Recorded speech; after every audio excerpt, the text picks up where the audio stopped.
কোথায় মন্ত্রে না যন্ত্রে? তিনটের উপরেই কিন্তু সবকিছু দাঁড়ায়।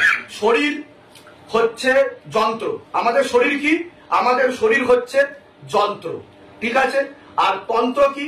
তন্ত্র হচ্ছে আত্মা, আর তার যে প্রতিফলন, তার মাধ্যমে যে শক্তি চালনা হয় সেটা হচ্ছে কি? তন্ত্র, মন্ত্র, যন্ত্র, এই তিনটের মাধ্যমে, ঠিক আছে?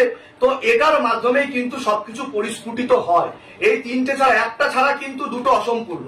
এই একটা ছাড়া, যেরকম ব্রহ্মা বিষ্ণু মহেশ্বর, সেরকমই তন্ত্র, মন্ত্র, যন্ত্র, একটা ছাড়া আরেকটা অসম্পূর্ণ। এটা কিন্তু সকলকে বুঝতে হবে। আর এটা হচ্ছে সব থেকে বড় বিজ্ঞান। এর ঊর্ধ্বে কোনো বিজ্ঞান নেই, ছিল না, থাকবেও না। কারণ ঈশ্বরের ঊর্ধ্বে কোনো বিজ্ঞান নেই, ঈশ্বর স্বয়ংই নিজেই বিজ্ঞান।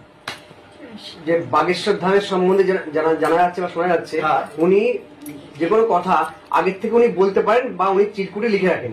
এই ধরনের একটা তথ্য আমি পেয়েছি, এক ব্যক্তি যিনি কিনা এই ধরনের কাজ করে দেখিয়েছেন যে একজনকে জিজ্ঞেস করছেন আপনার জীবনের একটা সংখ্যা বলুন, সেই সংখ্যাটা সে আগের থেকে লিখে রেখেছিল। তারপরে মিলেছে এই ধরনের বেশ কিছু জিনিস। আমি একটা কথা বলবো, এটা হচ্ছে মাইন্ড পাওয়ার। আমি একটা কথা বলবো এই ক্ষেত্রে, দেখুন আপনি যেটা বলছেন আগে থেকে বলে, মানে মনে কোন সংখ্যা চলছে সেটা যারা করে সেটা হচ্ছে মেন্টালিস্ট। তাদের কোনো সিদ্ধি বা শক্তি নেই, তারা সাইকোলজি নিয়ে পড়াশুনো করেছে এবং সাইকোলজি নিয়ে সেই তত্ত্ব নিয়ে কিন্তু তারা ঘাটাঘাটি করেছে বা রিসার্চ করেছে। তারা তাই কিছু অর্থে একটা টেকনিকের মাধ্যমে কিন্তু সেই জিনিসটা বলে দিতে পারে। এর পিছনেও বিজ্ঞান কাজ করছে।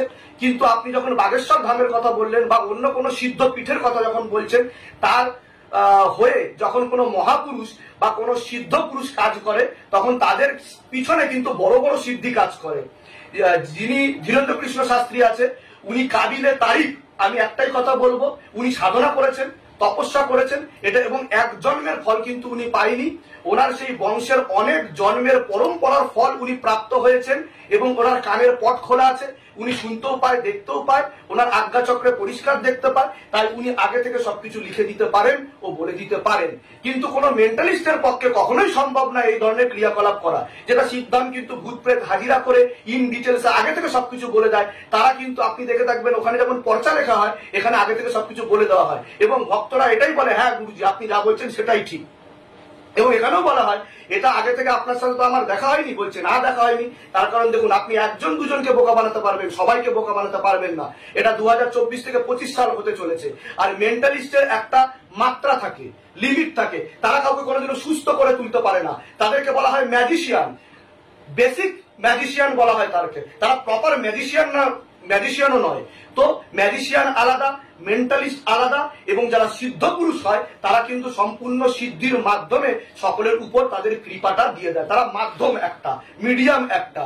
তারা কিন্তু স্বয়ং ঈশ্বর নয়, তারা ঈশ্বরের মাধ্যমে সবার উপর কৃপা বর্ষিত করে। আশা করছি আপনি আপনার প্রশ্নের উত্তর পেয়েছেন। জয় সিদ্ধ। জয় শ্রী।